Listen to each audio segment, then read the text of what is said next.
ठोस अवस्था चैप्टर का हम लोग पढ़ रहे हैं वीडियो में पार्ट 2 तक हम लोग यहाँ तक पढ़ चुके हैं।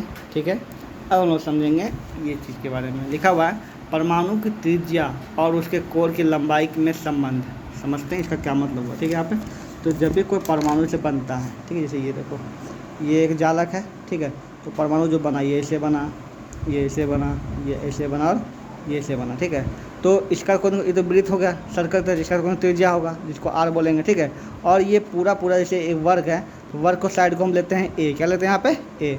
तो इस ए और इस आर में एक संबंध है। संबंध ये है, दो गो आर मिल करके एगो ए बनाएगा। दो गो आर मिल क्या बनाएगा? एगो ए बनाएगा। ठीक है, यहाँ पे तो वही यहाँ हुआ ए इक्वल टू 2r। मतलब यहाँ से देखो, यहाँ शुरू के यहाँ से यहाँ पूरा एक ए है।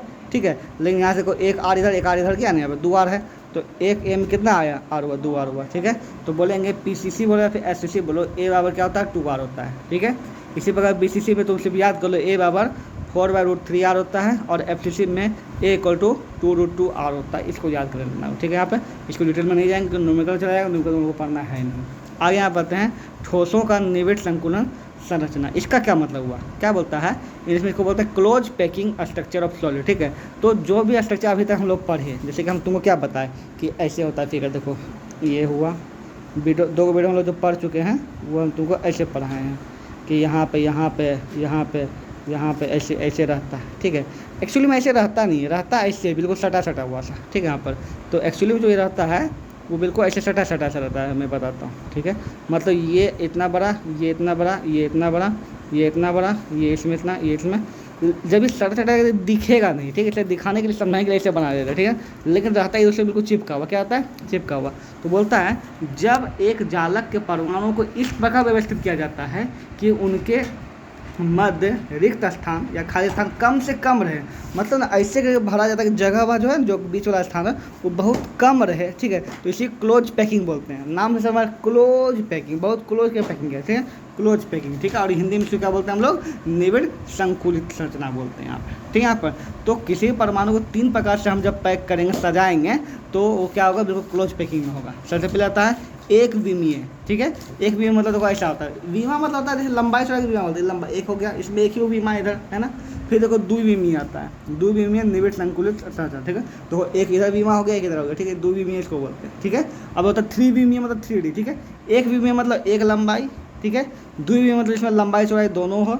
ठीक है, और 3 विमीय इसमें लंबाई चौड़ाई और फिर क्या हो जाए? उसमें एक ऊंचाई आ जाए। क्या आ जाए यहाँ पे? ऊंचाई। तो 3D हो जाए, 3 विमीय हो जाता है। ठीक है, यहाँ पर तो यहाँ पर 3 विमीय आएगा। तो एक विमीय देखो ऐसा होता है फिगर में, है ना। एक विमीय निविड़ संकुलन संरचना क्या बोलता है? ऐसी संरचना जिसमें परमाणुओं को एक सीधी रेखा के अनुदिश व्यवस्थित किया जाता है, एक विमीय निविड़ संकुलन संरचना कहलाती है। इसके प्रत्येक परमाणु निकटवर्ती 2 परमाणु से घिरा होता है। मतलब हर एक परमाणु कितना परमाणु से घिरा हुआ है? 2। देखो एक इधर और एक इधर, 2 से घिरा हुआ है। इसी को बोलते हैं उप संयोजन संख्या, है ना। किसी परमाणु कितना परमाणु से घिरा हुआ है उसी को क्या बोलते हैं हम लोग? उप संयोजन संख्या बोलते हैं, जो हम लोग पीछे पढ़ चुके हैं। ठीक है, और इसका ज्यामिति कैसा होता है संरचना? तो रेखीय। कैसा होता है? रेखीय होता है। चलिए अब आता है द्विविमीय। द्विविमीय मतलब कि देखो बहुत सारे रेखीय को मिला करके ना क्या बनता है? ये द्विविमीय मिलता है। देखो यहाँ पे ना, यहाँ पर जब परमाणुओं को 2 अक्षों का अनुदिश व्यवस्थित किया जाता है तो प्राप्त द्विविमीय निविड़ संरचना कहलाती है। यह 2 प्रकार से प्राप्त हो सकती है। सबसे पहला वर्गाकार। देखो वर्गाकार हो सकता है, पहले तो वर्गाकार है नहीं। देखो यहाँ पर ये वर्गाकार बन रहा है यहाँ पर, तो वर्गाकार निविड़ संरचना बन सकता है। इसमें उप संयोजन कितना होता है? 4। देखो हर एक परमाणु, उप संयोजन संख्या मतलब हुआ कि एक परमाणु कितना अटैच। देखो एक परमाणु देखो है ना, ये वाला, ये किससे? देखो 1 2 3 और 4 से अटैच है ना, इसलिए उप संयोजन कितना गया इसका? 4 हो गया। और एक्चुअली वर्गाकार है नहीं, लेकिन वर्गाकार से इतने दूर। ठीक है, यहाँ पर तो वर्गाकार बन जाएगा, तो वर्गाकार ज्यामिति इसका बन जाएगा। ठीक है, यहाँ पर ओके। अब यहाँ पर आता है, यहाँ पर देखो दूसरा हम अभी क्या पढ़े थे कि यहाँ पे जो है ना निविड़ संकुलन क्षमता जो है ना, यहाँ पे हम लोग 2 प्रकार से पढ़े। एक पढ़े कौन कौन? इस मतलब कि यहाँ पे 3 गो होता है, एक विमीय, द्विविमीय, त्रिविमीय। ठीक है, एक विमीय हम लोग पढ़ लिए ऐसा होता है। द्विविमीय जो होता है 2 प्रकार का होता है। एक होता है जिसमें वर्गाकार, देखो वर्गाकार बन रहा है यहाँ पे निविड़ संकुलन, मतलब कि यहाँ पे क्लोज पैकिंग जो वर्गाकार बन रहा है। ठीक है, एक बनता है षष्ठभुजीय। कितना बनता है? षटकोणीय। देखो यहाँ पे ना ऐसा, ये इस प्रकार से। मैं दोनों मंत्र बताता हूँ करके। देखो मान लीजिए कि यहाँ पर हम एक पैकिंग ऐसे बनाते हैं। देखो ये अभी अंतर समझ में आएगा। ठीक है, इसके नीचे से रखेंगे ऐसे करके। ठीक है, ये ऐसे एक के ऊपर एक रखे। अब एक और हम ऐसे रखते हैं, ये तो ऐसे ही रहेगा। ठीक है, यहाँ पे इसके बीच में रखेंगे, यहाँ पे ये ऐसे इसके बीच में ऐसे। ठीक है, साइड में नहीं, बीच में। ठीक है, फिर यहाँ से शुरू करेंगे फिर इस दो के बीच में एक रखेंगे, ठीक है, दो के बीच में एक रखेंगे। अब जब ऐसा तुम ये बीच वाला देखो, देखो इसका देखो, ये देखो इसका बीच वाला, तो ये किससे इससे अटैच है, इससे अटैच है, इससे अटैच है, तो ये 4 को से अटैच है, इसीलिए इसको क्या बोलते हैं हम लोग, वर्गाकार। क्या बोलते हैं इसको, वर्गाकार निविष्ट संकुलन। ये देखो इसका एक को लो, देखो एक है ना, देखो 1 2 3 4 5 और 6, ये 6 को से टच रहेगा। कितना टच रहेगा, 6 को, इसीलिए षटकोणीय। कितना कोणीय, षटकोणीय निविड़ संकुलित संरचना। देखो यहाँ पे ना एक वो है ना परमाणु, कितना गल देखो 1 2 3 4 5 6 घिरा हुआ है ना, इसीलिए इसको बोलते हैं षटकोणीय निविड़ संकुलित क्षमता। ठीक है, यहाँ पे हो गया। इसमें उप संख्या कितना होगा, 6, क्योंकि एक परमाणु से 6 को चिपकता है, जितना चिपकेगा वो हो जाएगा इसका। ठीक है, इसका आकार क्या होता है, षटकोणीय। इसका आकार षटकोणीय यहाँ दिख रहा है यहाँ पर। ठीक है, यहाँ पे तो ये हो गया। अब हम लोग पढ़ेंगे लास्ट 3D, है ना, मतलब त्रिविमीय मतलब क्या हुआ, 3D। क्या हो गया, 3D, जिसमें कि हाइट हो जाएगा। क्या हो जाएगा, हाइट। इसका फिगर में बनाने की कोशिश करते हैं, फिगर दिया हुआ नहीं, बना के दिखाता हूँ।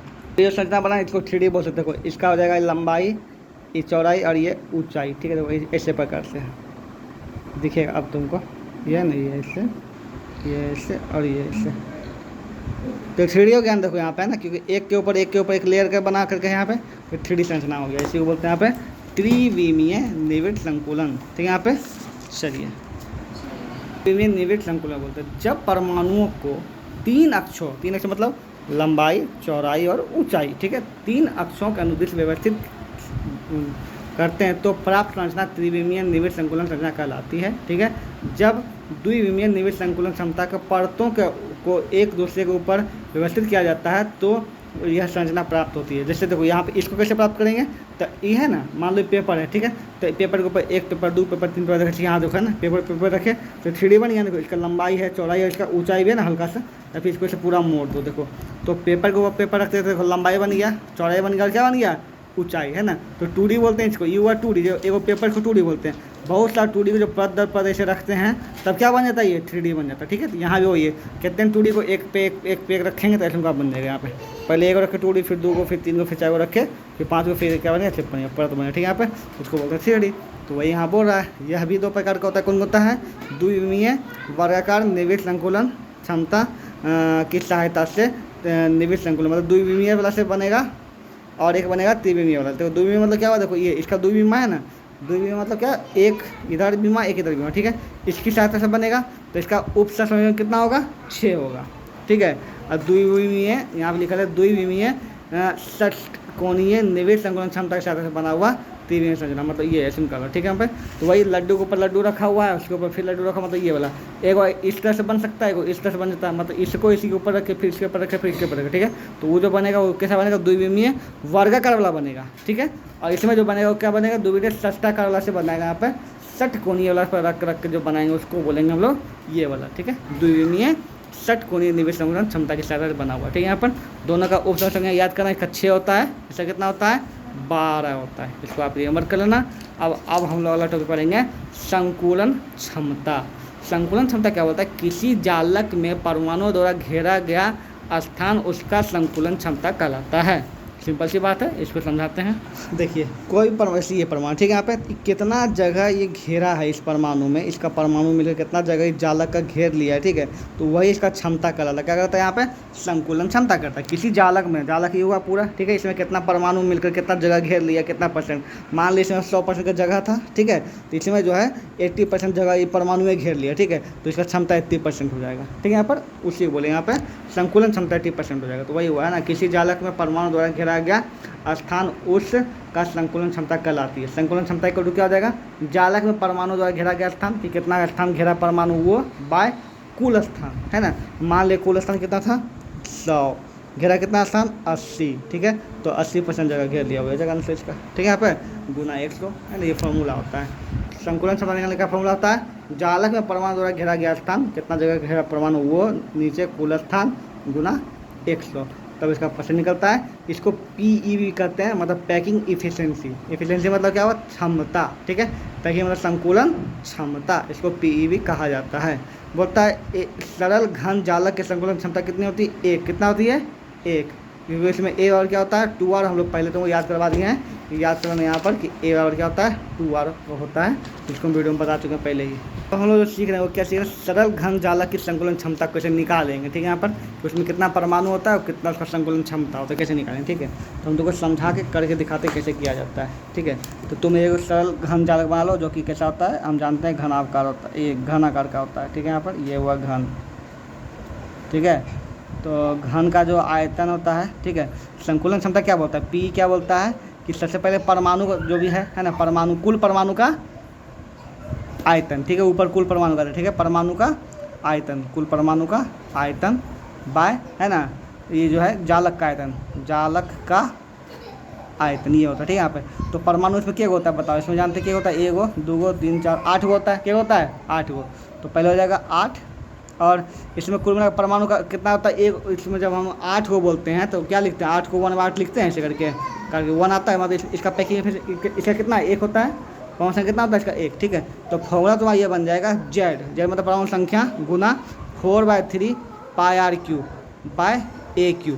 अब 4/3 πr³ है, देखो यहाँ पे जब ये परमाणु बनेगा तो क्या बनेगा, कौन आकार का बनेगा, गोला, क्या बनेगा, गोला। और इसका आयतन चाहिए हमको है ना, एक परमाणु का आयतन चाहिए, तो गोला का आयतन क्या होता है 4/3 πr³, ठीक है। यहाँ पे अब जेड मतलब संख्या, तो इसमें कुल 1 परमाणु होता है, इसलिए 1 गुना परमाणु का आयतन बटे जालक। जालक तो कैसा आकार का जालक, ये घन है ना, क्यूब है, तो क्यूब का क्या होता है AQ, जैसे कि इसका साइड A माने ना तो क्या होता है AQ, घन का क्यूब, भुजा क्यों होता है तो वो, इसलिए ये फॉर्मूला बैठा हुआ। अब देखो हम लोग किसका निकाल रहे हैं, सरल वाला निकाल रहे हैं, सरल वाला परमाणु संख्या 1 होता है, 1 रख दिए, 4/3 रख दिए यहाँ पर, ठीक है, यहाँ पे, और πr³ रख दिए, पाई का मान 3.14 रख दिए, और r³ बैठा दिए, ठीक है। और इसका भी जो है A जो होता है वो 2r के बराबर होता है, हम लोग पहले पढ़ चुके हैं। तो सरल घन वाला में A किसके बराबर होता है, 2r के बराबर, ठीक है। तो A को हम 2r के बराबर लिख दिए यहाँ पर, सबको बैठा दिए, काट उठ कर जब निकाले तो कुल क्षमता कितना आया 52.33%, ठीक है। तो अब यहाँ पर आता है रिक्त स्थान, क्या आता है रिक्त स्थान। अगर कोई परमाणु में हम क्या बोले 80% उसका क्षमता है तो कितना परसेंट की जगह खाली होगा, 20% जगह क्या होगा खाली होगा, ठीक है। तो इसमें मतलब घन वाला सरल घन वाला में 52.33 संकुलन क्षमता आया, तो उसका रिक्त स्थान कितना आएगा, 100 में से घटा दो, 100 में से घटा दो, कितना आएगा 47.67।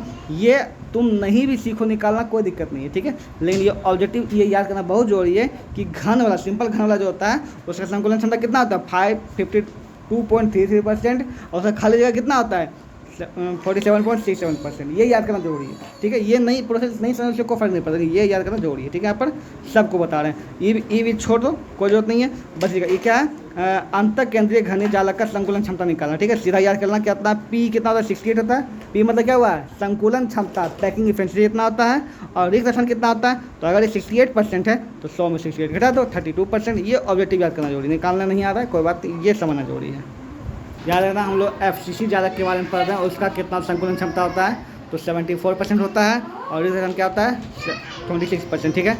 अगर समझने तो मैं बताता हूँ कि हम लोग बहुत प्रकार से जालक पढ़े थे, यहाँ पर देखो है ना, ये पढ़े थे ना, FCC पढ़े थे, ECC पढ़े थे, ठीक है। यहाँ पर ये PCC SCC पढ़े थे, सब पढ़े थे ना। तो इन्हीं सब का हम लोग पैकिंग इफिशिएंसी देख रहे हैं, कितना इसमें परमाणु जगह घेरा हुआ है और कितना खाली जगह। तो इन्हीं सब का जो है ना हम लोग पैकिंग इफिशिएंसी समझाया ना कि कितना परमाणु जगह घेरा हुआ, वही हम लोग निकाल रहे हैं, ठीक है। यहाँ पे तो हम लोग लास्ट में पढ़ रहे थे कि हम ये बोले कि निकालना कैसे वो नहीं याद करोगे चलोगे, ठीक है, निकालना कैसे वो नहीं चले, ठीक है। लेकिन कितना होता है तो पी मतलब संकुलन क्षमता, कितना परमाणु जगह घेरा हुआ है वो सब को याद करना, ठीक है। यहाँ पर ऑब्जेक्टिव में सबको याद करना था। FCC का हम लोग निकाले तो कितना निकला, पी कितना निकला 74%, तो खाली जगह कितना होगा 26% होगा। ये ऑब्जेक्टिव बहुत आता है इसलिए मैं बार बार बोल रहा हूँ, ठीक है। यहाँ पर याद रखना, ठीक है। तो FCC का पी मतलब क्या हुआ पैकिंग इफिशिएंसी, मतलब कि संकुलन क्षमता, ठीक है। यहाँ पे इतना है और उसका रिक्त स्थान इतना है। रिक्त स्थान को रिक्तिक बोलते हैं, क्या बोलते हैं यहाँ पे रिक्तिक, इंग्लिश में बोलते हैं इसको वॉइड, क्या बोलते हैं इसको वॉइड।